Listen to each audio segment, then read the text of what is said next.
Hello les bibliothécaires. Si vous voulez un peu de surnaturel, vous êtes sur la bonne vidéo. Surtout, n'oubliez pas de vous abonner, cliquez sur la cloche et laissez un petit like sur la vidéo. Ça fait toujours plaisir. Et maintenant, ouvrez bien vos oreilles.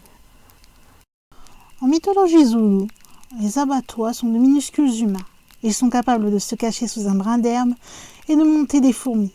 On dit qu'ils pratiquent un style de vie nomade et sont continuellement à la recherche de gibier.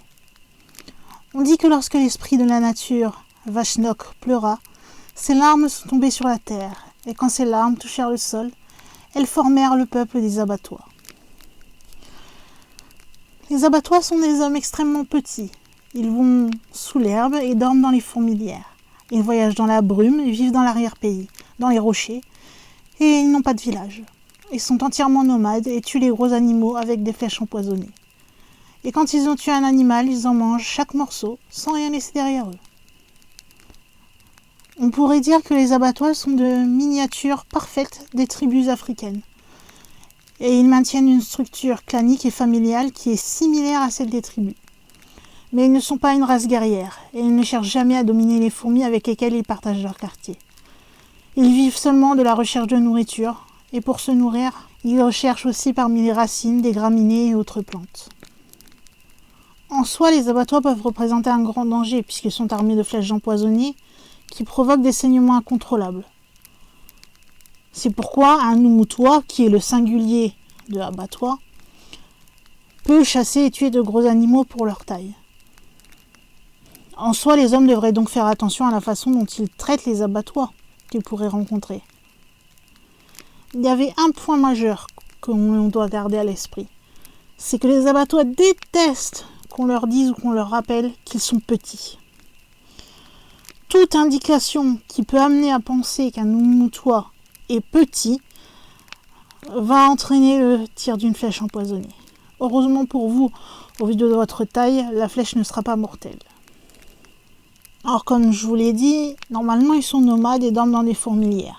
Cependant, on dit qu'ils auront aussi des maisons souterraines richement décorées de mosaïques et de peintures.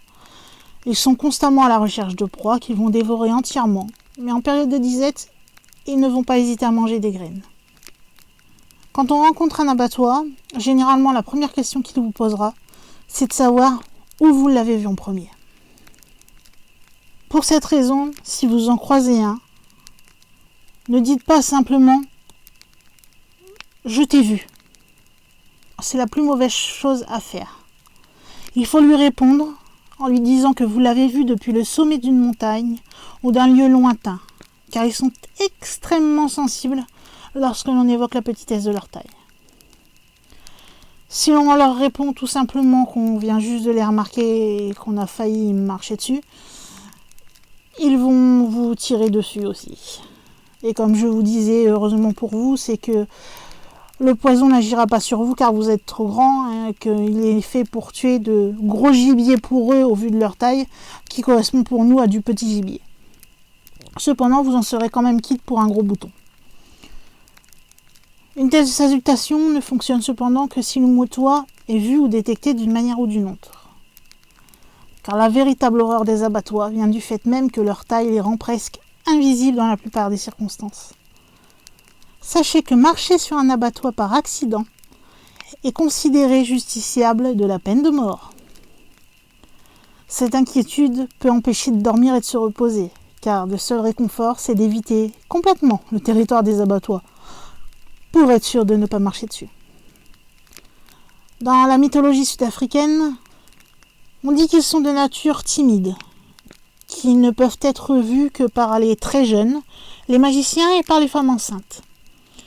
Spécialement, une femme dans son 7e mois de grossesse peut voir un homme abattoir et si elle le voit, on dit alors, selon la légende, qu'elle lui donnera naissance à un garçon. Il y en a qui ont écrit sur les abattoirs et notamment un certain Kalawé qui dans son livre va souligner un fait très important. Le nom abattoir, c'est pas seulement un descripteur pour des hommes minuscules, mais aussi un nom utilisé par les Zoulous pour parler d'une tribu voisine.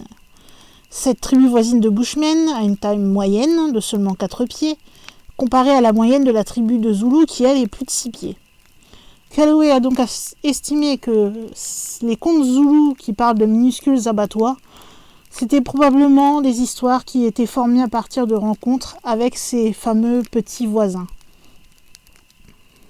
Ce serait de là que serait venue la légende de ce peuple minuscule. Alors surtout n'oubliez pas, si jamais vous rencontrez un abattoir dans un territoire zoulou ou en Afrique tout simplement, ne le confondez surtout pas avec des créatures timides de nature paisible. Dites-lui simplement que vous l'avez vu de loin et que sa grande taille vous a motivé à vous enfuir.